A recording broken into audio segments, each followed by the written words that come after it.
Hello viewers, இன்றைக்கி சளி இருமலுக்கு இயற்கையாக கிடைக்கிற பொருளை வச்சு ஒரு கஷாயம் எப்படி பண்ணுறதுன்னு பார்க்கலாம். கஷாயம்னு சொன்னால் குழந்தைங்க குடிக்க மாட்டாங்க அப்படின்னா சூப்புன்னு கூட சொல்லிக்கலாம். இது சளி இருமலுக்கு ரொம்ப நல்லாவே கேட்கும். அதுக்கு நான் கொஞ்சமாக துளசி எடுத்திருக்கேன், ஒரு கற்பூரவள்ளி இலை, 2 லவங்கம், கொஞ்சமாக பட்டை, 5 அல்லது 6 மிளகு. இந்த மிளகு, பட்டை, கிராம்பு எடுத்தோம் இல்லையா, அதை உரலில் போட்டு இடிச்சிக்கலாம். சூப்பு ரெடி பண்ண ஒரு கப் அளவுக்கு தண்ணி எடுத்துக்கோங்க.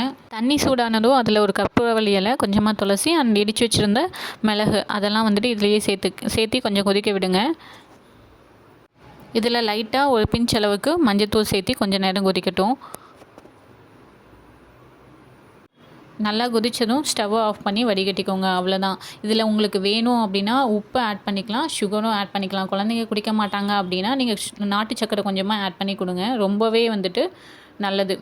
சளி இருமலுக்கு எப்போவுமே மருந்து வாங்கி குடிக்காமல் இயற்கையாக நமக்கு கிடைக்கிற பொருளை வச்சு ஒரு சூப் வீட்லேயே செஞ்சு குடிச்சு பாருங்கள்.